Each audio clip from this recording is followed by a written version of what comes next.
जय जगन्नाथ। आज जाग ओडिशा जगा ओडिशार आउ एक अध्याय को आपण मानक पुणी थे स्वागत। आज आलोचना करवा जे न्यायपालिका न्याय पाइबारे जो विलंब होउची सेथिपाई दायी किए, आमे माने दायी ना आमर कथा को जो माने ऑनरेबल कोर्ट को सम्मुख रे रखुचंती, जो मानको अधिवक्ता कहा जाए बा एडवोकेट कहा जाए से माने दायी ना जो ऑनरेबल जजेस माने रहिले से माने दायी। ए विषय गोटे उदाहरण दे मुझे घटनार अपडेट देवा सहित एक कथा को संपूर्ण भाव में आलोचना करी जहाँफल आपण मैंने जेहेतु विज्ञ अच्छा शिक्षित अच्छा आपण मैंने जानवर आवश्यकता रही से आलोचना करी निरपेक्ष भाव में with all due respect to the institution honourable जजेस ऑनरेबल हाई कोर्ट और supreme court and honourable learned advocates. मु निजे भी से फ्रेटर्निटी आसूची, तेणु मु भाविली आज से विषय आलोचना करी जहाँफल आमे एमिति काजुअली जो कथा सब कहती बेले बेले एडवोकेट मानू आमे निंदा करती, बेले बेले जजेस मानू निंदा करती, बेले बेले कंप्लीटली इंस्टीट्यूशन को आमे छाड़ती नहीं।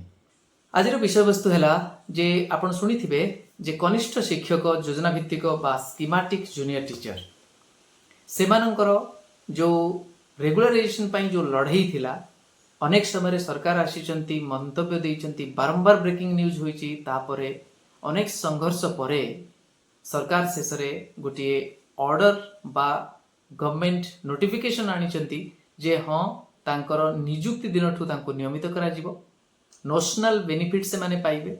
एई सबु आसीबा भितरे हठात पुणी सेथिरे गोटे रोक लागि जाए। सेथिरे किछि एक्जिस्टिंग टीचर जो माने कंट्राक्चुअल टीचर भाव में नियुक्ति पाइथिले 2018 मसीह से माने सेथिरे रोक लगांती। निश्चित भाव में आरोप प्रत्यारोप चले, किंतु मु कहिदेबाकू चाहे जो माने ऑनरेबल कोर्ट रे द्वारस्थ होइचंती सेमानकर फंडामेंटल राइट वायोलेशन हेइची, काहेकि ना से माने एंटीसिपेट कले बा से माने किछि देखिले जे सेमानकर जो टर्म एंड कंडीशन थिला नियुक्तिर सेमानकर मोस्टली 6 वर्ष जेबे पूर्ण होउची तापर जो 24 मसीहार जो माने कनिष्ठ शिक्षक योजना भित्तिक पाइथिले तांकु जदि रेगुलर करा जाउची तांकर जॉइनिंग डेट ठू, ताहले सेमानकर रेगुलराइजेशन एमानकर 6 वर्ष कंप्लीट हवा पूर्वर हो जाउची। तेणु सेमानक मन रे गोटे भय आसीची जोटा कि सीनियरिटी को नहीं सेमानक ऊपर इंपैक्ट पड़िबो बोली। सेमाने तो न्यायालय को गले बोते एप्रिल मासरे निश्चित भाव में अधिकार रही से कौनसी आपत्ति नहीं। आउ ता परवर्ती पर्याय जो माने एथिरे क्षतिग्रस्त हेले ए जो इंटरिम ऑर्डर बा से रोक लागिला इम्प्लीमेंटेशन रे, तो सेथिरे जो माने क्षतिग्रस्त हेले से माने इंटरवेनर पिटिशनर हिसाब रे सेथिरे पशिबाकू चेष्टा कले। ऑनरेबल हाई कोर्ट से मानको अलाउ कराला, काहेकि ना से माने नेसेसरी पार्टी अच्छी सेमानंको उपरे मध्य ए रोक लागिबार निष्पत्ति जो ऑनरेबल कोर्ट कर रहिला सेथिरे से माने क्षतिग्रस्त होचंती। तेणु ओबियसली से पक्ष को न शुणा गले केबे शुणाणी होई परिबो नाही। जेतेबेले इंटरवेनर पिटिशनर आसीबे सेमाने मध्य सेमानंकर जहाँ भी पक्ष रखिबा कथा लिखित आकार रे देइथिबे सेटा भी सर्व करा हबो। जो माने भी सेतिरे इनिशियली जो पार्टी में अच्छी जेमती आपण जानिछंती जे पंचानन जेना वर्सेस स्टेट ऑफ ओडिशा, तेणु पंचानन जेना से भी जानवर तांकर अधिकार रही सहित अन्य माने जो माने थिबे ता सहित इंटरवेनर पिटिशनर जो माने से माने भी सब जिनस को जानवर आवश्यकता रही से जहाँ भी हो से जो फॉर्मालिटीज रही थाए से निश्चित भाव में समय लगे। गोटे दुईटी हियरिंग हुए से जना जाए जे आमे यही जवाब रखिलु, से जवाबटा से सर्व कराहब, से भी कहे हाँ आम पाईगलु, से प्रति उत्तर रखापी भी समय मिलवा दरकार। ये सब जिनस लेखा बा कागज कलम रे चले। आउ ऑनरेबल कोर्ट से सबू सरिला परे जोटा कमे प्लीडिंग बोली कहती से सब सरिला परे फाइनल हियरिंग हुए। किंतु ये प्लीडिंग जेतेबेले कंप्लीट हेइ नथिबो जोटा के आपण माने जानिचंती बा न जानिचंती जो काउंटर थाए तार पुणी प्रत्युत्तर रखले रिजाइंडर ये सब एस्पेक्ट सब थाए। संक्षिप्त रे आपण मानकु बुझाइबाकू चाहूची जे जेते भी पक्ष सब रहिले सेमानंकर किछि कहिबार थिबो सेटा को लिखित आकार रे सेमाने दाखल करिवे। तार उत्तर देवाक चाहिए अन्य पक्ष उत्तर देवे ये सब जो समय निश्चित भाव में लगे से जो विलंब हुए सेटा विलंब नुहे बरं सेटा प्रक्रिया। Horrid justice is worried justice आप जानी तरबरिया भाव में तो न्याय दि जा पार ना आउ इंटरिम मेजर रे जिते स्टे दिगला यहाँ ये दिगला देखु जदि सेटा रुक न लग ताहले किसी अघटन जदि होगला आपण मानक लगुच ये बहुत सरल जिनस किंतु जदि अघटन हो जाता न पाइबा लोक पाइबे न पाइबा लोक जदि आगु रेगुलाराइज हो गले अन्य माने काले पछे जीवे सीनियरिटी हाम्पर हम ताकू पुणी मॉडिफाई करने समय लगे बा धीरे धीरे प्रोसेस आगू गले सेटा आउरी जटिल हो जाए से जटिल जिनस को अवॉइड करने बा सरल करके रखापी ऑनरेबल कोर्ट के हाथ में से क्षमता थाए से रोक लगे दियंती। तेणु जो रोक लगी से क्या विरुद्ध रे नुहे बरं समस्त स्वार्थ रखापी गोटे माध्यम। एबे आमे आसीबा से घटनाटी रे वर्तमान कौन परिस्थिति रही वर्तमान जो परिस्थिति रही सेथिपाई ही मु वीडियो करने को निष्पत्ति नेली कहीं आपण माने शुणी सारी गतकाली हियरिंग थिला से हियरिंग रे से स्टे पुणी बलवत्तर रहिला गवर्नमेंट कर जो ऑर्डर रही जो जूनियर टीचर स्कीमेटिक मानू रेगुलर करिकी तांकु से आकार रे दरमा दबापाई से उपरे रोक जोटा लगी सेटा पुणी बलवत्तर रहिला। तेणु आम समस्ते सम्मान जणाइबार आवश्यकता रही जो प्रावधान रही कन्स्टिट्यूशनल मेसिनरी रे जे किभली समस्तंकर स्वार्थ रक्षा करा जाय परिबो।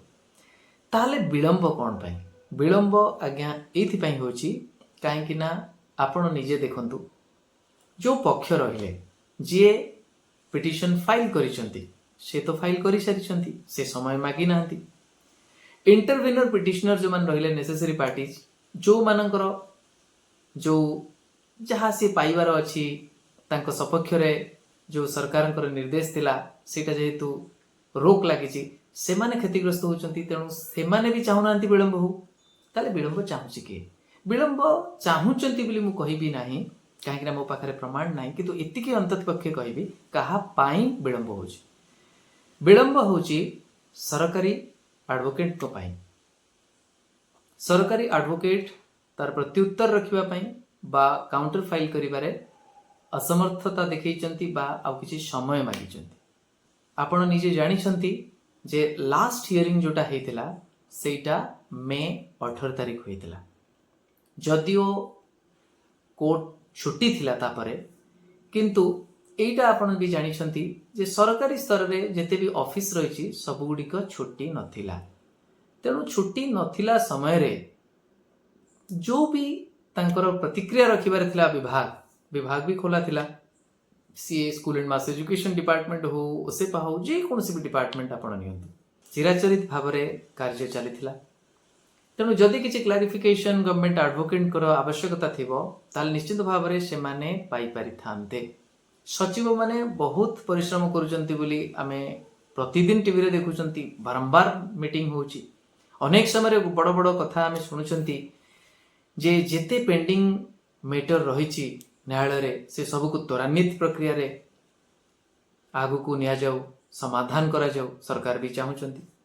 एटी घटना कौन घटना अत्यंत सरल भाव में बुझा गले 2018 मसीह निजुक्ति पाई शिक्षक मान मन में आशंका रही जे आमे सीनियरिटी हरौना तो निश्चिंत भाव में आर्थिक लॉस से केवल से नुहे पूर्व जो मैंने 2000 मसीह भी जो मैंने खटुले से भी 6 वर्ष लेखाएं ये कम पैसा खटी खटी आसी तेणु सबु जिनस को आम भरणा करना तेणु निश्चित भाव में से मन भी कष्ट थी किंतु आशंका जो रही सीनियरिटी तेणु से आशंका दूर करार अच्छी सरकार से कथा कहे जे नाई आपणकर सीनियरिटी हैम्पर होगा आम देवु नहीं प्रतिश्रुति भी अच्छी ये हूँ आमर कार्यशैली पंथा तेणु ए आपण निजे देखु ऑनरेबल कोर्ट को भी देखदेवे जे ए क्षतिग्रस्त होना सरला से आशंका दूर हो अच्छी। द्वितीय कथा हूँ इंटरव्यूनर पिटिशनर भी देखिए जे हाँ सरकार जो निष्पत्ति नहीं आमे बहुत दिन धरी जो संघर्ष करूँ से आमे जययुक्त होइतिलु सरकार को मध्य अनेक भाव में साधुवाद देइतिलु कृतज्ञता जणैतिलु आ आम हाथ में भी जो सुंदर खुशी खबरटी लगी जो सफलता मिलता से सफलता सुरक्षित रही आमर से कार्यकारी हेब ये दुईटी पक्ष ये दुई पक्ष जितेबाला संतुष्ट हो कथा सरला आउ ए दुई पक्ष को संतुष्ट करने जदि किए थांती सी होचंती गवर्नमेंट एडवोकेट से माने ही जनइबे जे गवर्नमेंट को निष्पत्ति कहा विरुद्ध रे नुहे पक्षपातिता भरा नुहे डिस्क्रिमिनेटरी नुहे ये समस्तंकर स्वार्थ को रक्षा करी सेटा सुनी सारा परे ऑनरेबल कोर्ट ऑनरेबल विचारपति से माने सेथिरे मोहर लगेबे आउ सेथिरे उभय पक्ष जेहेतु संतुष्ट सेटा क्लारिफाई हो जिवो मामला सरिला ताहले ई विलंब कोन पई विलंब केवल एथि पई हला जे कोर्ट ना कोठी हियरिंग परे हियरिंग हेले बदनाम गोटे संस्था होची से होचंती आम समस्तंकर आस्था जहाँ ऊपर रही जितेबाला एग्जीक्यूटिव फेल हो जाती लेजिस्लेटिव फेल हो जाती से जुडिशियरी कथा थाए कहीं किसी हेले समस्ते कहते कोर्ट रे आम देखिनबू तेणु देखु ऑनरेबल कोर्ट आम समस्तंकर गोटे जो कहा जाए दुखर सहित मुझे कहूँ with due respect to honourable court जे सी गोटे हसर कारण हो जाउछंती बा आपण कहि परिबे गोटे थटा मजा करबा भली संस्था आम परिणत कर दउछंती जे ऑनरेबल कोर्ट को गले मामला एमती गड़ी चलिबो किंतु कोर्ट रे मामला गड़े नाही बरं आम बापा और भाई माँ और भौणी जो माने भी सेठी अछंती विभिन्न माने कैपेसिटी रे से गवर्नमेंट एडवोकेट हिसाब रे हुंतु एडवोकेट हिसाब रे हुंतु विचारपति हिसाब रे हुंतु कोर्ट ना कोर्ट आम समस्तंकर ये गोटे आड़ को दृष्टि जाऊ नाही जे सभा शेष रे गोटे फ्रेटर्निटी आ गोटे संस्था बदनाम होची कहार किछि जाऊ नाही government advocate for appearance fees पाई जिवे अन्य एडवोकेट माने एमती भी फीस पाउछंती टिके विलंब होई जिवो किंतु सफर हेबे उभय पक्ष सफर हब से संस्था जे बदनाम होची आ सफर हब से फ्रेटर्निटी बा गोटे प्रोफेशन से एडवोकेट हिसाब रे हुंतु बा जजेस तेणु एटा दुख लगे जे एथिपाई केही भी चिंता करू नाहंती निंदा करू नाहंती से जी भी जहा भाबू विनम्रतार सहित मु भर्सना करुची से व्यक्ति विशेष मानू जो माने आज एडवोकेट हिसाब रे सरकार से मानू नियुक्ति देइचंती आउ सेठारे से माने निश्चित भाव रे परिश्रम करुचंती किंतु भूली जीवा कथा नुहे जे ए जो घटना स्पेसिफिकली मु जो कथा कथावार्ता करुची से घटना एते जटिल कथा नुहे आउ यार रिप्लाय बहुत विलंब हवा कथा नुहे कहीं ना ऑनरेबल कोर्ट जितेबाला डेट पर डेट दे चली एटा जणई दोची ऑनरेबल कोर्ट से कौन भूल करूना जिते भी मामला था यार पाली जितेबाला पड़ुची विचारपति जितेबाला राजी अच्छा शुणा सेतेबेले जितेबाला कौन पक्ष एठी गवर्नमेंट एडवोकेट जितेबाला समय पुणी मागुचंती ये जणई दोची आमे ऑनरेबल कोर्ट कर समय को सम्मान जणाऊ नांती बा आमर से खामखियाली ढंग से परिवर्तन आसुना जो सरकार भी चेतावनी दौरान अनेक समय लॉ डिपार्टमेंट को अनेक समय न्यूज़पेपर रे बड़ बड़ कथा आसुची जे एबे से प्रक्रिया को त्वरान्वित करा जीवो अनेक समय रे अनेक साधुवाद देवी से भली जजेस मानू जो माने भर्सना मध्य करुचंती अनेक समय रे किछि एडवोकेट मानू तांकर जेतेबेले एई भली भाव रे बारंबार समय से माने रहउचंती दुखर सहित मु एक कथा आपन सहित आलोचना इतपई कली जे आपण आगो को यदि कौन संस्था को बदनाम करेंगे ता पूर्व सहेतर चिंता करेंगे से संस्था निश्चित भाव में गौरवमय संस्था आमे से संस्था रे काम करुवा किसी व्यक्ति विशेष से एडवोकेट हूँ बा को कर्मचारी हूँ से माने ही साको बदनाम करुचंती कहीं ना आमे निज स्वार्थ को साधन करुचंती किंतु अन्यर कष्ट कथा गोटे डेट गले केते पैसा खर्च होची समय केते जाउची आउ गोटे केस रे विचार पाई समय मिलू नाही किंतु एठी जो भी 4-5 मिनिट एमती कथावार्ता पड़ोची से सबको पुणी थरे आउ गोटे डेट पाई भीतर पड़ोची ए 4-5 मिनिट रो कथा अनेक गुड़ी मामला को आहुरी पछकु पकई दोची से माने समय पाउ नांदी दोषी आमे मध्य जो माने कोठना कोठी सहीबा शिखी गलेनी ନା ନିନ୍ଦା କରୁଛନ୍ତି। କନଷ୍ଟ୍ରକ୍ଟିଭ କ୍ରିଟିସିଜମ୍ କଥା କହୁଛି ଯେ ଏମିତି ନୁହେଁ ଗୋଟେ ଶିକ୍ଷା ଦୀକ୍ଷା ନଥିଲା ଭଳି କଥାବାର୍ତ୍ତା କରି ଅଶାଳୀନ ବ୍ୟବହାର କରିବା କଥା ମୁଁ କହୁନାହିଁ। ଯେ ମାର୍ଜିତ ଢଙ୍ଗରେ ଆମେ ସମସ୍ତେ ନିନ୍ଦା କରିପାରିବା। ଆମରି ବାପା ଭାଇ ଭଉଣୀ ମା ଏଇମାନେ ହିଁ ଅଛନ୍ତି ଗଭର୍ଣ୍ଣମେଣ୍ଟ ଡିପାର୍ଟମେଣ୍ଟରେ ଆଉ ଆଡଭୋକେଟ୍ ହିସାବରେ। ସେମାନଙ୍କୁ ଟିକେ ଖରାପ ଲାଗିବାର ଆବଶ୍ୟକତା ରହିଛି ଯେ ଯେତେବେଳେ କୌଣସି ବି ମାମଲା ଜଣିକିଆ ନୁହେଁ ଅନେକ ପରିବାରକୁ ନେଇକି ଚାଲିଛି। କାହିଁକି ନା ଦେଖନ୍ତୁ 2018 ମସିହାରେ ପୋଷ୍ଟିଂ ପାଇଥିବା ଶିକ୍ଷକମାନେ ତାମାନେ କେତେ ପରିବାର, 2024 ମସିହାର ଯେଉଁମାନଙ୍କର ନିଯୁକ୍ତି ପାଇଛନ୍ତି ଜେଡିରେ କିନ୍ତୁ ସେ 24ରୁ ନିୟମିତ ହେବେ ସିଏ ବି କେତେ ପରିବାର। ଏ ସମସ୍ତଙ୍କର ଆଶା ସବୁବେଳେ ଏଇଟା ଗୋଟେ ଖୁସିର କଥା ନୁହେଁ। ଅନେକ ପରିବାରରେ ଆର୍ଥିକ କାହାର ଭଉଣୀ ବାହାଘର ହେବାର ଥିବ, କେଉଁଠି ସେ ନିଜେ ବିବାହ କରିବାର ଥିବ, କେଉଁଠି ପିତାମାତାଙ୍କର ଟ୍ରିଟମେଣ୍ଟ ଚାଲୁଥିବ, ପଇସାର ଆବଶ୍ୟକତା ରହିଛି। ଅର୍ଥ ପାଇଁ ହିଁ ଏତେ ସବୁ ଜିନିଷ। ପରିଶ୍ରମ କରି ଜଣେ ଚାକିରିଟିଏ ପାଇଛି, ସ୍ୱଳ୍ପ ଦରମାରେ ସିଏ ଖଟୁଛି, ଇଏ ସବୁ କଥା ଚିନ୍ତା କିଏ କରିବ? ଇଏ ଗୋଟିଏ ଲୋକର ବା ଗୋଟିଏ ପରିବାରର କଥା ନୁହେଁ ଯେ ଆପଣ ଡେଟ୍ ପରେ ଡେଟ୍ ମାଗିଦେବେ। ଇଏ ଯେତେବେଳେ ଗୋଟେ ବହୁତ ବଡ଼ ନିଷ୍ପତ୍ତି ସରକାର ନେଇଛନ୍ତି ତାକୁ ଇମ୍ପ୍ଲିମେଣ୍ଟ କରିବାର କଥା ରହିଛି, ଯେତେବେଳେ ଅନେକ ପରିବାରକୁ ପ୍ରଭାବିତ କରୁଛି, ସେତେବେଳେ ଯେଉଁମାନେ ବସି ରହୁଛନ୍ତି କାଉଣ୍ଟର ଫାଇଲ କରୁନାହାନ୍ତି ବା ଯେଉଁ ବି ପକ୍ଷରେ କିଛି ରଖିବାର ଅଛି ଟେକ୍ନିକାଲିଟିଜ ଫର୍ମାଲିଟିଜ ପୂରଣ କରୁନାହାନ୍ତି, ସେମାନେ ନିଜେ ନିଜକୁ ଲଜ୍ଜିତ ଅନୁଭବ କରିବାର ଆବଶ୍ୟକତା ରହିଛି। ଯେଉଁମାନେ ସେ ଇନଷ୍ଟିଚ୍ୟୁସନକୁ ବଦନାମ କରୁଛନ୍ତି ବା ପରୋକ୍ଷରେ ବା ପ୍ରତ୍ୟକ୍ଷରେ ତାଙ୍କ ପାଇଁ ଇନଷ୍ଟିଚ୍ୟୁସନ ବଦନାମ ହେଉଛି, ସେମାନଙ୍କୁ ମୁଁ କେବଳ ଏତିକି କହିବି, ମହାପ୍ରଭୁ ସେମାନଙ୍କୁ ସଦ୍ବୁଦ୍ଧି ଦିଅନ୍ତୁ, ସେମାନଙ୍କୁ କ୍ଷମା କରନ୍ତୁ। କାହିଁକି ନା ଆଉ ଗୋଟିଏ କଥା ବି କହିବାକୁ ଚାହେଁ, ଯେଉଁ ସିନିୟର ଆଡଭୋକେଟ୍ ମାନେ ବି ରହୁଛନ୍ତି ବିଭିନ୍ନ ପକ୍ଷରୁ, ସେମାନେ ବି ଦେଖନ୍ତୁ କେତେ ସେମାନଙ୍କର ସମୟ ନଷ୍ଟ ହେଉଛି। ସେମାନେ ଆସିକି ଠିଆ ହେଉଛନ୍ତି, ତାପରେ ଏମାନେ ସମୟ ମାଗିକି ନେଇଯାଉଛନ୍ତି, ତାପରେ ସେମାନେ ପୁଣି ଫେରିବାକୁ ପଡୁଛି। ତେଣୁ ଇଏ ବି ଗୋଟେ ସେମାନଙ୍କ ପ୍ରତି ବି ଅପମାନ, ଅନରେବଲ କୋର୍ଟଙ୍କ ପ୍ରତି ମଧ୍ୟ ଅପମାନ।